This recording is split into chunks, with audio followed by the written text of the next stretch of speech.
Magandang araw sa atin lahat. Tatalakayin lang natin itong nangyayaring Regudon. Bali kasi pinipigilan ng bagong Senate Blue Ribbon Chair na si Erwin Tulfo / Labendalo. Ayan, ang pag-iimbestiga ng Senate Blue Ribbon sa pangunguna ni Chairman Senadora Pia Cayetano at Subcommittee Chair Senador Marcoleta. Bali kasi sinasabi dito ni Erwin Tulfo na illegal na raw sila. Ayan, so wala na raw mangyayaring investigasyon ng flood control at yung mga iimbitahang tao ay pipiliin na lang raw ulit. Ayan. 'Di ba? Kasi ituturo siya 'di ba? Ituturo siya, 'di ba?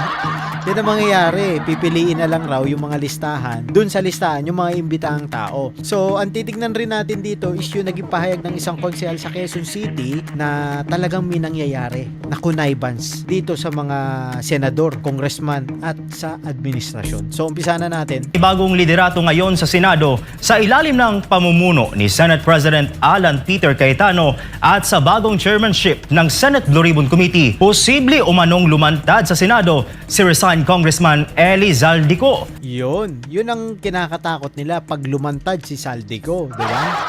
Pag lumantad. Ayon ito sa isang konsehal ng Quezon City. Sila na mag-o-online testimony si Zaldico. Isa raw. Diba? Kasi hindi pwedeng umuwi si Zaldico dahil papatayin siya dito sa Pilipinas. Kaya nga siya nagtatago sa ibang bansa. Kaya minumungkahi talaga sa Senado na magkaroon ng online. Kasi para mapagbigyan yung testimony ni Zaldico. Diba? Kaso pinipigilan ng minority bloc. Diba? Hindi naman dahil kay Senator Bato yun eh. Hindi dahil sa impeachment yun eh. Dahil yun kay Zaldico. Diba? Yun ang dahilan kung bakit nila pinipigilan. Ayaw nilang magkaroon ng testimony si Zaldico kasi ituturo sila. 'Di ba? Tuturo sila ni Zaldico eh. Kasi yun ang totoo eh. 'Di ba? Sa ayaw man natin o sa hindi, yun ang katotohanan. Kaya yun ang kinakatakot nila. 'Di ba?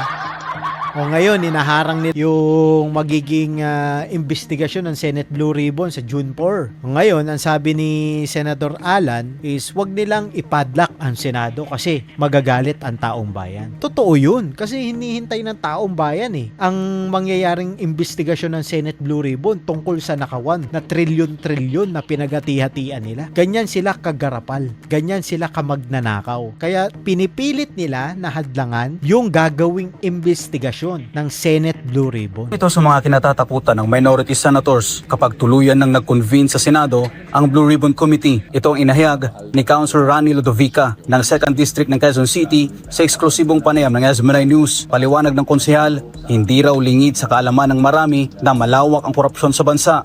Dahil halos lahat umano ay nabayaran, wala ring naging resulta noon ang pagtestigo ni Senate whistleblower at dating Marine Sergeant Orly Gutesa. 'Di ba? Walang nangyari sa pagtestigo ni Gutesa. Anong nangyari, Panfilo Lacson? Wala kang ginawa, ibig sabihin pinagtakpan mo. Kung ginawa mo lang ng matino ang trabaho mo, hindi naaabot sa ganito. Kaso, kapag nabayaran talaga ang isang tao, talagang pagtatakpan niya. 'Di ba? Nabili sila connivance nga Kasi kung titignan nyo, magkakakampi yung mga congressman na mga magnanakaw. Ang sinasabi naman ng mga congressman na nililingid o inaalis, kumbaga sa isipan ng tao, ang impeachment ni BP Sara. Ha? Paano nangyari yun? Diba? Ang kaso ni BP Sara, 125 million confidential fund. Ikumpara mo, Congressman Asidre, sa trilyon-trilyong pesos na nawawala na napunta sa mga crocodile. Diba?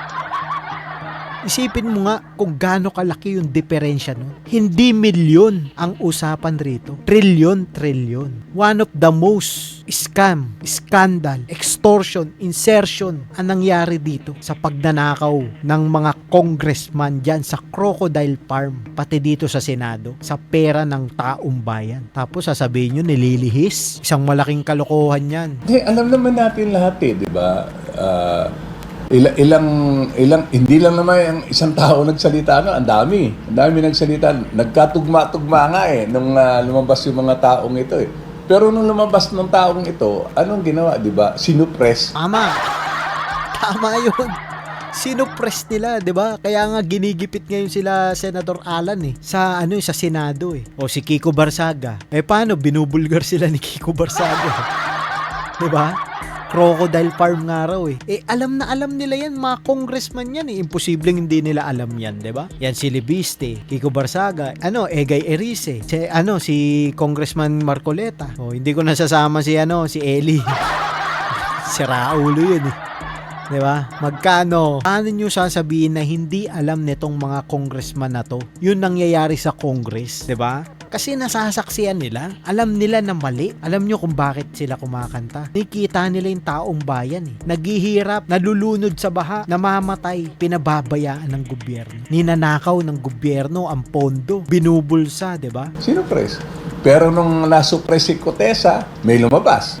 Kaya ito raw ang nais ayusin ng bagong liderato ng Senado sa pangunguna ni Senate President Alan Peter Cayetano. Ngunit ayon sa konsehal, matagal nang alam ng minority ang naturang hakbang ng kasalukuyang mayorya, kaya ginagawa umano nila ang lahat upang mapigilan ito. Ginagawa talaga nila lahat. Nag-walk out, gumawa ng issue, pinatayan raw ng aircon.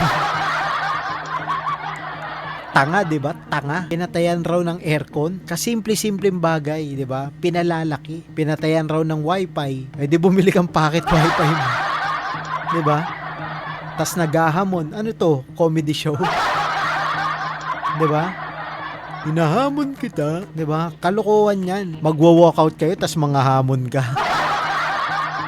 'Di ba? Sino napikon sa inyong dalawa? Lalabas ba si Gutesa? Lalabas ba ang 18 Marines? Lalabas ba si Saldico? Definitely lalabas. Kaya nga yung sinasabi nila, kino-cover up lang nila yung una siguro dahil alam naman nila na may kodita At dito talagang mukhang may kinatatakutan sila sa mga bagong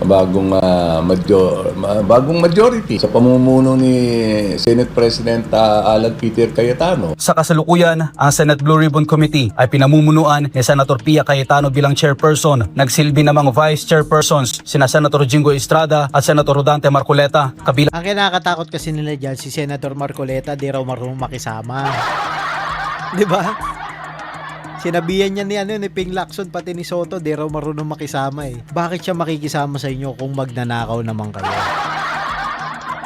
Di ba? Si Senator Marcoleta, kaya nandiyan yan para maglingkod sa taong bayan, hindi para sa inyo. Diba? Yan yun. Inilagay yan dyan para maglingkod ng tapat sa taong bayan. Tapos kakasuhan nyo ng plunder.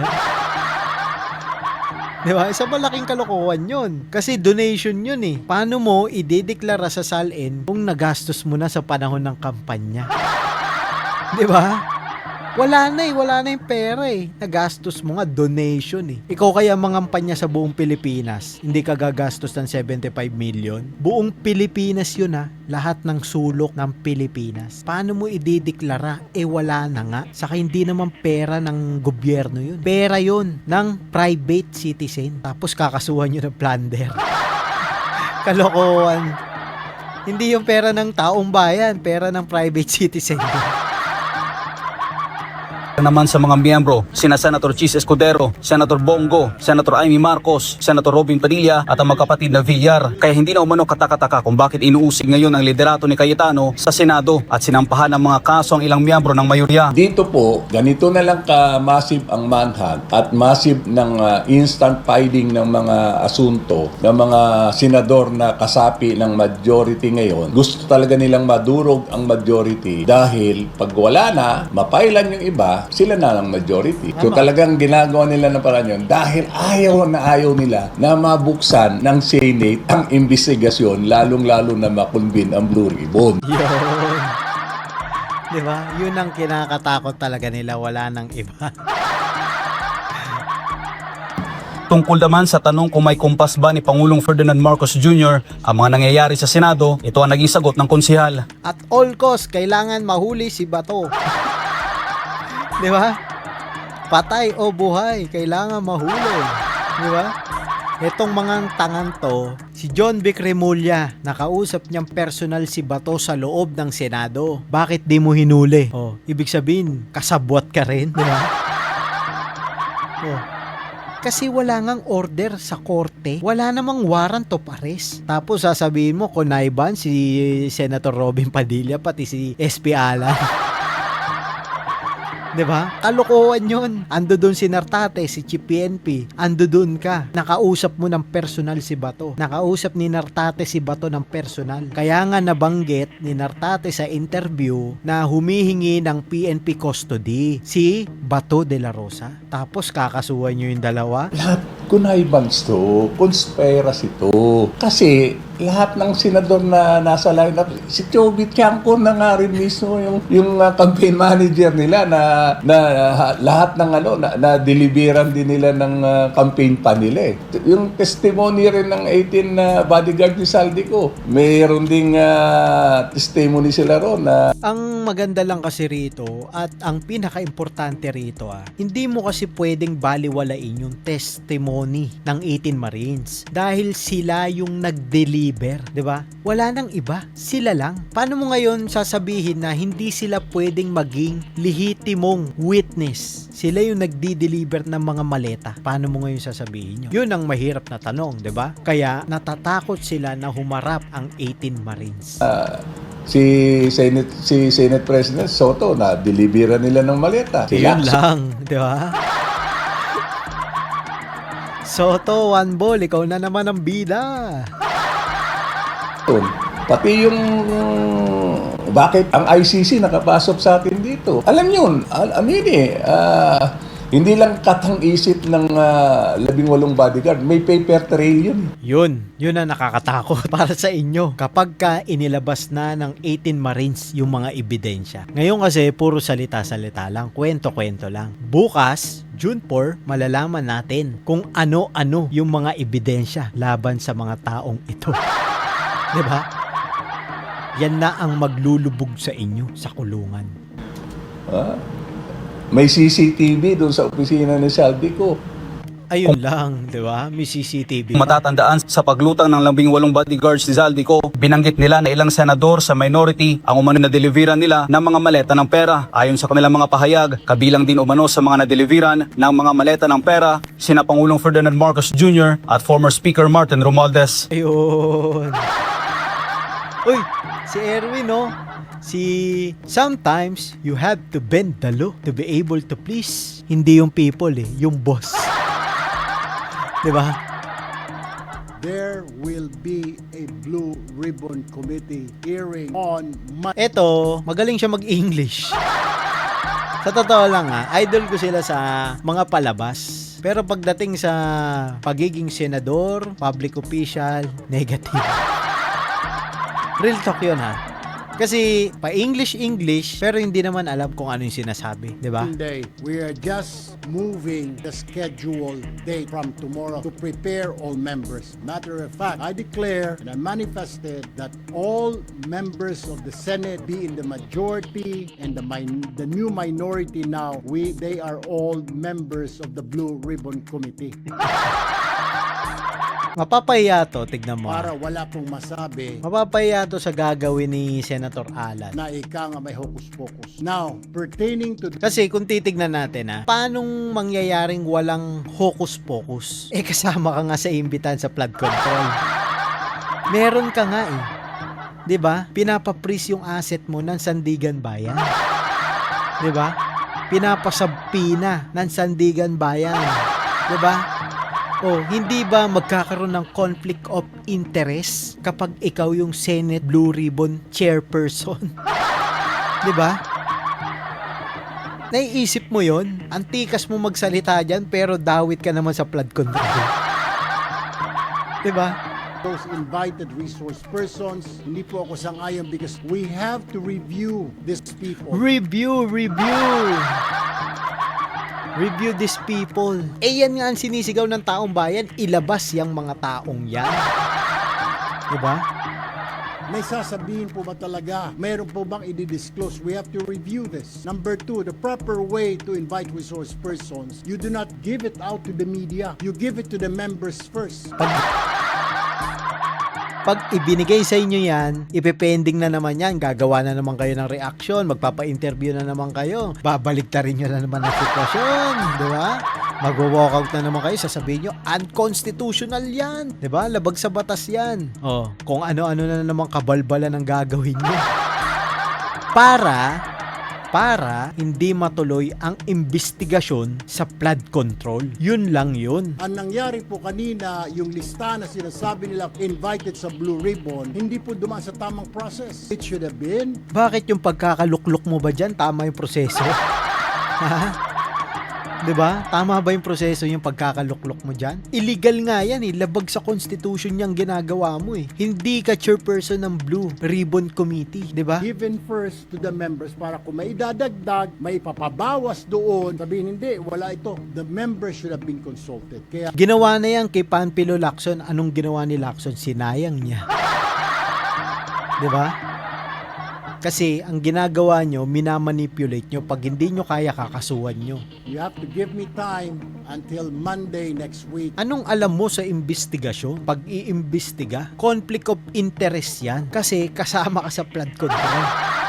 'Di ba? Tapos ikaw yung mag-iimbestiga. Syempre, ililihis mo yung makakapagturo sa'yo. 'Di ba? Yung mga ebidensyang lalaban sa'yo. Kung sino po at yung oras po at exactly 9 a.m. on Monday, there will be a Blue Ribbon Committee hearing. Dito para siya napikon kasi hindi siya kinikilala ng media na bagong chairperson ng Senate Blue Ribbon.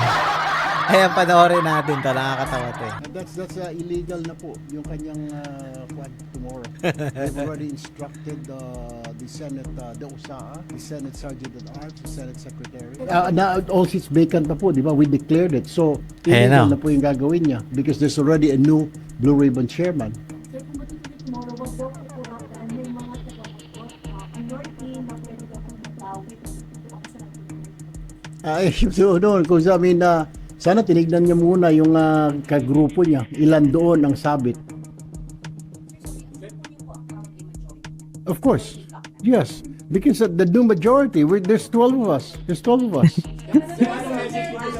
And then, another thing. Did you hear Senator Cheese abstain? Hindi naman Ano bang karapatan ni Chis Escudero dyan? Hindi naman siya part ng chairperson eh. Member lang siya. Halatang hindi mo na naman alam yung sinasabi mo eh. Member lang siya, 'di ba? Eh kung di nyo ba naman tinakot? Biro mo yung kakakaso nyo kay Chis Escudero, 532 million something. Ganong kalaki na plunder case, hindi ba matatakot ko? 'Di ba? Oh. Eh talagang kakampi sa inyo yun. So he did not abstain. Doon sa mga when we said Senator Win said na declare all committee seats vacant except for the Senate presidency.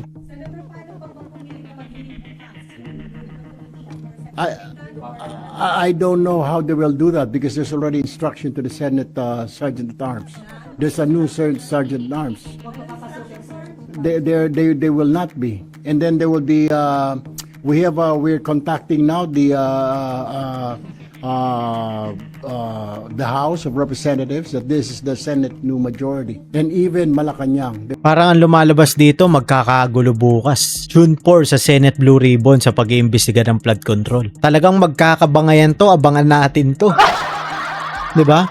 I-insist na itong mga illegal na majority ang kanilang pwesto na hindi naman dapat, nalabag sa Constitution. Ayan, kakabendalo mo. Bendalo. The last airbender. There's already communication. We're just waiting for the reply.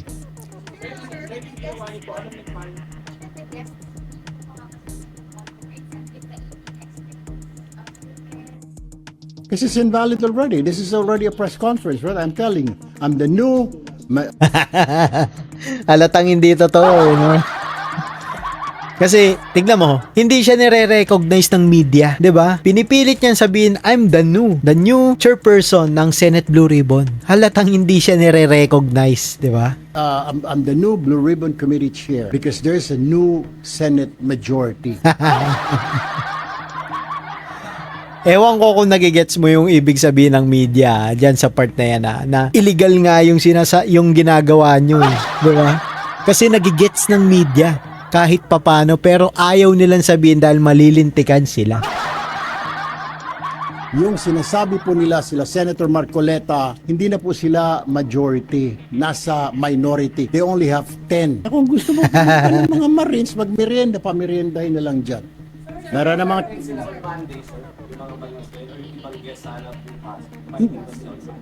We will review. Upon consultation with the new members, like I said, everybody is a member of the Blue Ribbon. Kasama po si Senator Marcoleta, kasama Nakakatawa ka, Erwin. kung gusto niya pa ang ex-officio Senate President Cayetano, they're all invited. Sir, sabi nila SP, Alan, all of this is para hindi matuloy yung hearing nila on the flood control Meron na ngayon Monday, di ba? Nababad trip na siya sa media, oh. Ayaw talaga siya kilalanin.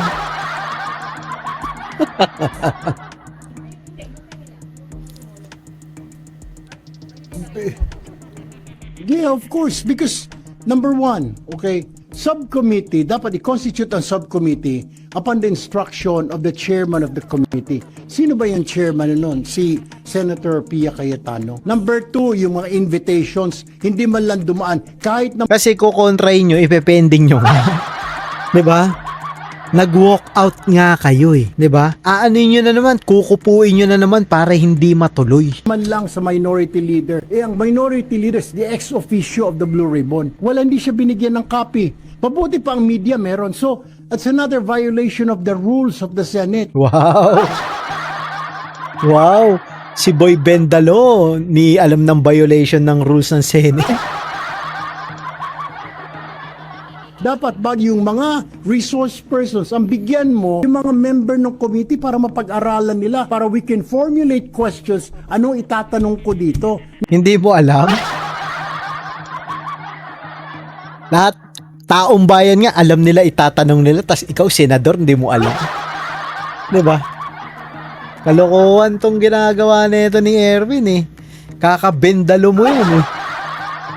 Not the media, because the media cannot ask them questions. Not the bloggers. No, we of course, we will look yung mga, we will still invite those people, some of those, pero we will have to, review yung list nila. Wow, Hindi review. kung sino sila, wala na pakundangan. May mga pangalan ako na hindi ko nakilala, hindi naman kontraktor. Sino ba yung mga yun? Nakita ko may mga 18 Marines na yun. So we will have to consult, of course, the members until Friday. Alam mo, nakakatawa lang to si Erwin Tulfo. Alatang walang alam sa ginagawa niya bilang chairperson ng Senate Blue Ribbon. Talagang hindi niya alam ang ginagawa niya or pinagtatakpan niya lang kasi alam niya na magiging point of interest doon sa mga mangyayaring investigasyon. Dahil biro mo ba naman, bakit ipapasabpina ng Sandigan Bayan ang mga gamit mo, mga pag-aari mo, 'di ba? Isangkot ka nga raw sa flood control, 'di ba? So ayun, abangan natin ang mga mangyayari bukas, June 4, ang mangyayaring hearing sa Senate Blue Ribbon. Ayan, tignan natin kasi feeling natin magkakagulo talaga dahil nga sa mga pangyayari ngayon na nagmamatigas nga tong illegal chairperson ng Senate Blue Ribbon na si Erwin Tulfo aka Bendalo, the last bender. Ayan, nakikipagtalo. Illegal naman ang pagkakaluklok. Ayan, so titignan natin, ipinasarado raw nila ang Senado. So sa tingin natin magkakaroon to ng komosyon bukas. So abangan pa natin ang mga susunod na balita at maraming salamat nga pala sa lahat ng sumusuporta sa atin at patuloy nyo po sanang i-like, i-subscribe ang ating channel. At magkita-kita po tayo sa next video. Hanggang dito na lang. Bye-bye!